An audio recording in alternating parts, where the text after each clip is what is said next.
Dear students, I am Revati. 10th standard exercise 3.2 second sum. Find the LCM of the given expressions. அப்போ LCM of the given expressions சொல்லிட்டு என்ன கொடுத்துருக்காங்க? ரெண்டு expressions கொடுத்துருக்காங்க. அதாவது 4x square y 8x cube y square. இப்போ இதில் எப்படி LCM ஃபைண்ட் அவுட் பண்ணுறது அப்படின்னா, first solution LCM of the constant values, அதாவது 4 and 8க்கு ஃபஸ்ட்டு LCM எடுக்கணும். 4 and 8க்கு LCM எடுக்கிறதுனா எப்படி எடுக்கலாம்? LCM of 4, 8 equal to, அப்போது 4, 8 அப்படின்னா நம்ம எப்போவும் L டிவிஷன் போட்டு பார்ப்போம் இல்லையா, அதே மாதிரி தான். இப்போ 4 and 8க்கு LC டிவிஷன் போட்டோம் அப்படின்னா இது 2 times போகும், இது 4 times, again 2 times போட்டால் 1 times, இது 2 times, again 2 times போடும்போது 1 1. அப்போது 2 2s are 4, 4 2s are 8. அப்போது LCM of 4 and 8க்கு LCM எவ்வளவு? 8. சரி, அடுத்தது வேரியபிள்ஸ்க்கு LCM of x square y, x cube y square. இப்போது ஒரு வேரியபிளில் LCM எப்படி ஃபைண்ட் அவுட் பண்ணணும்னா, இப்போ x ஸ்கொயர் இருக்குது, இங்கே x கியூப் இருக்குது, எது கிரேட்டஸ்ட் டிகிரியாக இருக்குதுன்னு பாருங்கள். எக்ஸ் ஸ்கொயராக எக்ஸ் கியூபா? எக்ஸ் கியூப் தான் கிரேட்டஸ்ட் டிகிரி. அப்போ அதை தான் நம்ம எடுத்து LCM எழுதிக்கணும். அடுத்து y வேரியபிளை கம்பேர் பண்ணும்போது y அண்ட் y ஸ்கொயர் இருக்குது, அப்போது y ஸ்கொயர் தான் கிரேட்டஸ்ட் டிகிரியில் இருக்குது, பவரில் இருக்கிறனால y ஸ்கொயர் தான் எடுத்து எழுதணும். இப்போது போத் வந்து தனித்தனியாக கண்டுபிடிச்சாச்சு. தென் ஃபைனலாக therefore LCM of 4x square y, 8x cube y ஸ்கொயரோட ஆன்சர் என்னது? 8 into x cube y square. இதுதான் நம்மளுக்கு கிடச்சிருக்கிற ஃபைனல் LCMோட ஆன்சர். நெக்ஸ்ட்டு அதுலேயே second subdivision 9a cube b square 12a square b square c. இதே மாதிரி லாஸ்ட் சம்மில் பண்ண மாதிரியே ஃபஸ்ட்டு கான்ஸ்டன்ட் வேல்யூஸ், நியூமரிக்கல் வேல்யூஸ்க்கு LCM எடுத்துக்கணும். அப்போ LCM ஆஃப் 9, 12 அப்படின்னு எழுதும்போது என்ன வருதுன்னு பார்க்கணும். அப்போது 9க்கும் 12க்கும் நம்ம LCM எடுத்தோம் அப்படின்னா 3 டேபிளில் போகும். இது 3 times, இது 4 times, எகெயின் 3 டேபிளில் போட்டால் இது 1 times, இது வந்து 4 times தான் வரும். எகெயின் 2 டேபிளில் போட்டோம்னா 1, இது 2, எகெயின் 2 டேபிளில் போட்டோம்னா இது 1, இது 1. அப்போ ஆன்சர் என்ன வருது? 3 3s are 9, 9 4s are 36. அப்போது நம்மளுக்கு கிடச்சிருக்கிறது 36. ஓகேவா? அப்போது LCM ஆஃப் 9 and 12 வந்து 36. அடுத்து நம்ம கண்டுபிடிக்க வேண்டியது LCM of a square b square, இதில் a square b square c தான் இருக்குது. அப்போது ஏவை கம்பேர் பண்ணும்போது எது கிரேட்டஸ்ட் பவரில் இருக்குது? கியூப் தான். அப்போ a கியூப் வரும். b ஸ்கொயர் கம்பேர் பண்ணால் ரெண்டுமே b ஸ்கொயராக இருக்கிறனால b ஸ்கொயரை எழுதிக்கலாம் LCMமாக. இதில் c இல்லை, ஆனால் இதில் c இருக்குது. ஆனால் LCMனு வரும்போது ஒரு சிங்கிள் டைம்ஸ் வேரியபிள் வந்திருந்தாலும் அந்த வேரியபிள் நம்ம என்ன பண்ணிக்கணும்? எழுதிக்கணும். அப்போது இங்கே சியும் வந்துடும். இப்போது நம்ம வந்து காமனாக எழுதும்போது LCM of 9a cube b square, 12a square b square c equal to 36a cube b square cங்கிறது தான் இதோட final answer. So next third subdivision 16m 12m square n square 8n square. இப்போ ஃபஸ்ட்டு LCM ஆஃப் 16, 12, 8க்கு எடுக்கணும். அப்போ எப்பவும் போல தான் 16, 12 அண்ட் 8க்கு காமன் டிவிஷன் போட்டோம் அப்படின்னா 2 டேபிளில் போட்டால் இது வந்து 8 times, இது வந்து 6 times, இது வந்து 4. எகெயின் 2 டேபிளில் டிவைட் பண்ணால் இது 4 times, இது 3 times, இது 2 times. எகெயின் 2 டேபிளில் டிவைட் பண்ணால் இது 2, 3 டிவைட் ஆகாது, அது அப்படியே வந்துடும், 1 வந்து 2. எகெயின் 2 டேபிளில் போகும்போது 1, 3, 1. தென் லாஸ்ட்டாக 3 டேபிளில் போட்டிங்க அப்படின்னா 1 1 1ன்னு கிடைக்கும். அப்போது இது எல்லாத்தையும் மல்டிபிள் பண்ணணும். அப்போ மல்டிபிள் பண்ணும்போது என்ன கிடைக்கும்? 2 into 2 into மொத்தம் 4 2 வந்திருக்கு, தென் into 3 வந்திருக்கு. அப்போ மல்டிபிள் பண்ணும்போது 4 2ஸை மல்டிபிள் பண்ணால் 16. அப்போ 16 into 3 வந்து என்ன வரும்? 48. அப்போ LCM ஆஃப் 16, 12 அண்ட் 8ஓட வேல்யூ வந்து 48. அடுத்தது LCM of m, m square n square n ஸ்கொயர்னு கம்பேர் பண்ணோம்னா ஃபஸ்ட்டு எம்மை கம்பேர் பண்ணும்போது எம்மோட பவர் வந்து ஸ்கொயர் தான் கிரேட்டஸ்ட்டாக இருக்குது. ஸோ எம் ஸ்கொயர் தான் அதோட எல்சிஎம்மாக வரும். இதில் என் இல்லாட்டியும் compare to other expressions N square தான் கிரேட்டஸ்ட் டிகிரி பவரில் இருக்கிறனால என் ஸ்கொயர் வரும். Therefore LCM of 16m 12m square n square 18n ஸ்கொயரோட ஆன்சர் வந்து 48m ஸ்கொயர் n ஸ்கொயர். இதுதான் அதோட final answer. Fourth subdivision p square minus 3p plus 2ங்கிறது ஒரு குவாட்ராட்டிக் ஈக்குவேஷனாக கொடுத்துருக்காங்க. இங்கே p ஸ்கொயர் மைனஸ் 4ங்கிறது இதுவும் ஒரு குவாட்ராட்டிக் ஈக்குவேஷன் தான். ஃபஸ்ட்டு இந்த ஈக்குவேஷன்ஸை நம்ம வந்து என்ன பண்ணணும், ஃபேக்டரைஸ் பண்ணி ஃபேக்டர்ஸை கண்டுபிடிச்சிட்டு தென் அதில் இருக்கக்கூடிய காமன் மல்டிபிள் ஆஃப் எல்சிஎம் வந்து நம்ம எழுதணும். அப்போது first p square minus 3p plus 2வை ஃபேக்டரைஸ் பண்ணணும் அப்படின்னா 2வை பிரிக்கணும். நம்மளுக்கு -3 கிடைக்கணும்னா -2 -1ன்னு பிரிச்சிங்கன்னா தான் கிடைக்கும். அப்போது இதோட ஃபேக்டர்ஸ் என்ன வரும், p மைனஸ் 2ங்கிறது ஒரு ஆன்சர், p மைனஸ் 1ங்கிறது ஒரு ஃபேக்டர். அடுத்தது p ஸ்கொயர் மைனஸ் 4. அப்போ p ஸ்கொயர் மைனஸ் 4 ஸ்கொயர் என்னென்னு எழுதலாம், p ஸ்கொயர் மைனஸ் 2 ஸ்கொயர்னு எழுதலாம். அதாவது a square minus b square formula அப்படி எழுதும்போது a plus b into a minus பின்னு அதை ஸ்ப்ளிட் பண்ணலாம்.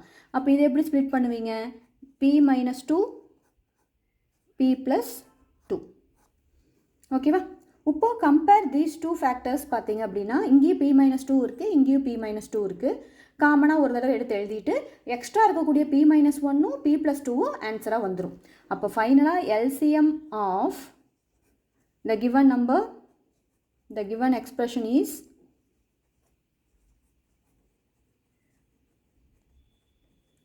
என்ன வரும், p plus 2 வரும், p minus 1 வரும், p minus 2வும் வரும். Are you clear? இதுதான் அதோட final answer. Next fifth some x square minus 5x minus 3 4x square minus 36. இதுவும் ஒரு குவாட்ராட்டிக் ஈக்குவேஷனாக தான் கொடுத்துருக்காங்க. அப்போ ஃபஸ்ட்டு குவாட்ராட்டிக் ஈக்குவேஷன் வந்து 2x square minus 5x minus 3னா இதை ஃபேக்டரைஸ் பண்ணணும்.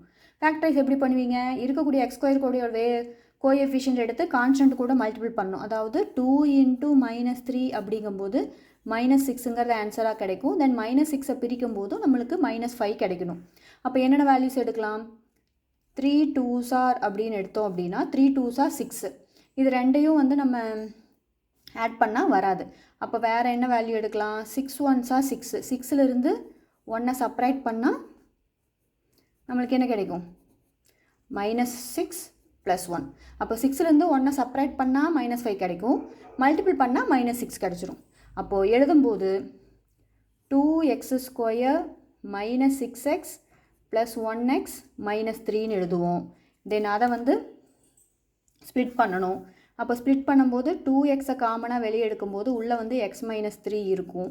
இதில் 1ஐ காமனாக எடுத்தால் உள்ளே x மைனஸ் 3 இருக்கும். அப்போது 2x ப்ளஸ் 1 அப்படிங்கிறது ஒரு ஃபேக்டராக இருந்துச்சுன்னா x மைனஸ் 3 அப்படிங்கிறது another ஃபேக்டராக இருக்கும். அப்போ இந்த குவாட்ராட்டிக் ஈக்குவேஷனோட ஃபேக்டர்ஸ் வந்து 2x plus 1 x minus 3. Then second expressions என்ன கொடுத்துருக்காங்க, x 4x ஸ்கொயர் மைனஸ் 36 அப்படின்னு கொடுத்துருக்காங்க. இதில் வந்து 4 காமனாக இருக்குது, வெளியே எடுத்துக்கிட்டாலும் எடுத்துக்கலாம். அப்போ 4ஐ வெளியே எடுத்துட்டிங்கன்னா உள்ள x ஸ்கொயர் மைனஸ் 9 தான் இருக்கும். அப்போது x ஸ்கொயர் மைனஸ் 9ஐ நம்ம பிரிக்கலாம், x ஸ்கொயர் மைனஸ் 3 ஸ்கொயர்னு எழுதலாம். அப்போது இதுவும் வந்து எந்த formula, a minus b equal to a square minus b square equal to a plus b into a minus b படி எழுத முடியும். அப்போ 4 இன்ட்டு எக்ஸ் மைனஸ் 3ங்கிறது ஒரு ஃபேக்டராகவும் எக்ஸ் ப்ளஸ் 3ங்கிறது அனதர் ஃபேக்டராகவும் நம்மளால் எழுதலாம். அப்போது ரெண்டையும் கம்பேர் பண்ணும்போது எல்சிஎம் ஈக்குவல் டு என்ன வரும், இதில் எக்ஸ் மைனஸ் 3 காமனாக இருக்குது, 4 காமனாக இருக்கிறனால எடுத்து எழுதிட்டு எக்ஸ் மைனஸ் 3 எடுத்து எழுதிக்கிட்டு தென் 2x ப்ளஸ் 1ம் வந்துடும், தென் எக்ஸ் ப்ளஸ் 3யும் வந்துடும். அதாவது காமனாக இருந்தால் 1 டைம் எழுதினா போதும், அது போக எக்ஸ்ட்ரா இருக்கிற வேல்யூஸை அப்படியே ஃபைனலாக எழுதிட வேண்டியது. அதுதான் நம்மளோட final answer. Next 6th one, இது பார்த்திங்கன்னா டிஃப்ரெண்ட்டாக இருக்கும். 2x square minus 3xy the whole square 4x minus 6y the whole cube 8x cube minus 27y cube. இதுக்கு ஃபார்முலாஸ் மூலமாக நம்ம ஃபஸ்ட்டு இது எல்லாத்தையும் எக்ஸ்பேண்ட் பண்ணணும். ஃபஸ்ட்டு கொடுத்துருக்கிறதுல 2x square minus 3xy the whole square. இதை மறுபடியும் a minus b the whole square படி விரிச்சு எழுதுனீங்க அப்படின்னா ஒரு குவாட்ராட்டிக் ஈக்குவேஷன் தான் கிடைக்கும். அப்போ அதுக்கு பதிலாக நம்ம என்ன பண்ணிக்கலாம், 2 தடவை எழுதிக்கலாம். 2x square minus 3xy into 2x square minus 3xyன்னு ஸ்கொயருங்கிறனால 2 டைம்ஸ் எழுதிக்கலாம். ஓகே, இது ரெண்டுலேயும் காமனாக எதை வெளியே எடுக்கலாம், எக்ஸை வெளியே எடுத்துக்கலாம். இது ரெண்டுலேயும் காமனாக எக்ஸை வெளியே எடுத்துக்கலாம்.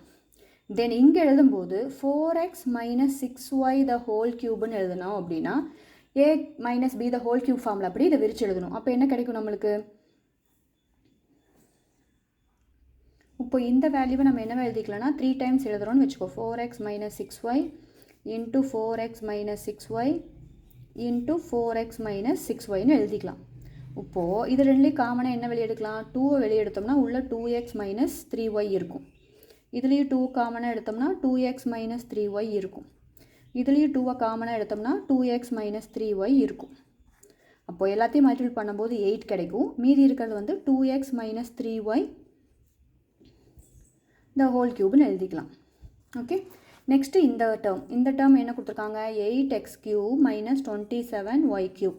அப்போ இது a cube minus b cube formula அப்படி எழுதணும். அப்போ a cube minus b cube formula என்னது, ஃபஸ்ட்டு இதை பிரிச்சுக்கலாம். 2x த ஹோல் க்யூப்னு பிரிக்கலாம். அதே மாதிரி இதை 3y த ஹோல் க்யூப்னு பிரிக்கலாம். அதாவது a cube minus b cube அப்படின்னா formula a minus b into a square plus ab plus b square அப்படின்னு எழுதலாம். அப்போ அதுபடி இதை எழுதணும் அப்படின்னா 2x மைனஸ் 3y ஆகும். மீதி இருக்கிறது 4x ஸ்கொயர் ஆயிரும். ப்ளஸ் a இன்ட்டு பின்னா இது ரெண்டையும் மல்டிபிள் பண்ணும்போது 6xy ஆயிரும். ப்ளஸ் b ஸ்கொயர்னால் 3a ஸ்கொயர் பண்ணும்போது 9y ஸ்கொயர் ஆயிரும். ஸோ அப்போ ஃபைனலாக கிடச்சிருக்கிறது 2x minus 3y into 4x square plus 6xy plus 9y ஸ்கொயர்னு கிடச்சிருக்கு. இப்போ இதில் எல்லாத்துலேயும் கம்பேர் பண்ணும்போது எது எது காமன் வேல்யூ ஃபேக்டராக இருக்குது, தென் எக்ஸ்ட்ரா இருக்கிறதெல்லாம் அப்படியே எடுத்து எழுத வேண்டியது தான். இப்போ இதில் ஒரு சின்ன சேஞ்சஸ். ஃபஸ்ட்டே நான் இங்கே சொன்னேன், இதுலேருந்து எக்ஸை வெளியே எடுக்கலாம், இதுலேருந்து எக்ஸை வெளியே எடுக்கலாம். அப்படி எடுத்தீங்க அப்படின்னா எக்ஸ் இன்ட்டு இங்கே என்ன இருக்கும், 2x மைனஸ் 3y தான் இருக்கும். இங்கேயும் X into 2x minus 3y தான் இருக்கும். அப்போ எக்ஸ் இன்ட்டு எக்ஸ் என்ன ஆயிரும், எக்ஸ் ஸ்கொயர் ஆயிரும். இது ரெண்டையும் நம்ம என்னென்னு எழுதிக்கலாம், 2x minus 3y the whole ஸ்கொயர்னு எழுதிக்கலாம். அப்போது கம்பேர் பண்ணி பாருங்கள், இதில் இதுதான் ஆன்சர், இதில் இதுதான் ஆன்சர். அதாவது இதில் இதுதான் நம்மளுக்கு கிடச்சிருக்கிற ஆன்சர், இதில் இதுதான் நம்மளுக்கு கிடச்சிருக்கிறது, இதில் இதுதான் நம்மளுக்கு கிடச்சிருக்கிற ஆன்சர். அப்படிங்கும்போது ரெண்டுலேயும் கம்பேர் பண்ணும்போது 2x மைனஸ் 3y இருக்குது, 2x மைனஸ் 3y இருக்குது, 2x மைனஸ் 3y இருக்குது. பட் பவர்னு எடுத்துட்டோம்னா இங்கே என்ன இருக்கிறதா அர்த்தம், 1 இருக்கிறதா அர்த்தம். அப்போ எது கிரேட்டஸ்ட் பவரில் இருக்குது, க்யூப் தான். அப்போ அதை தான் நம்ம எடுத்து எழுதணும் எல்சிஎம்மா. சரி, அப்போ நம்பர்னு பார்த்தோம்னா இங்கே 8 இருக்குது, இங்கே எக்ஸ் ஸ்கொயர் இருக்குது, இங்கே எதுவுமே இல்லை. அப்போ 8 எக்ஸ் ஸ்கொயரையும் நம்ம எல்சிஎம்மாக எடுத்துக்கணும். அப்போது ஃபைனலாக எழுதும்போது எல்சிஎம் ஈக்குவல் டு 8 வந்துடும், தென் எக்ஸ் ஸ்கொயர் வந்துடும், தென் 2x மைனஸ் 3yயோட க்யூப் பவர் வந்துடும். தென் எக்ஸ்ட்ரா இருக்கிறதுன்னு பார்த்தீங்கன்னா இந்த எக்ஸ்பிரஷன்ஸ் தான். அப்போது 4x square plus 6xy plus 9y ஸ்கொயரும் நம்மளுக்கு வந்துடும். இந்த இதில் கேர்ஃபுல்லாக போடணும். எல்சிஎம் அப்படிங்கிறது காமனாக இருக்கிற வேல்யூஸை 1 டைம் எழுதிட்டு அது போக எது கிரேட்டஸ்ட் பவர், அதாவது சேம் பேஸிலிருந்து கிரேட்டஸ்ட் பவர் எது இருக்கோ அதோட கிரேட்டஸ்ட் பவர் எழுதணும். சிங்கிள் டைம்ஸ் வரது எல்லாத்தையும் மறுபடியும் நம்ம என்ன எழுதிடுவோம், மல்டிப்பிளில் போட்டு எழுதிடுவோம். இதுதான் எல்சிஎம் எழுதக்கூடிய ஒரு மெத்தட். இதுதான் ஃபைனல் ஆன்சரும் கூட. கிளியரா?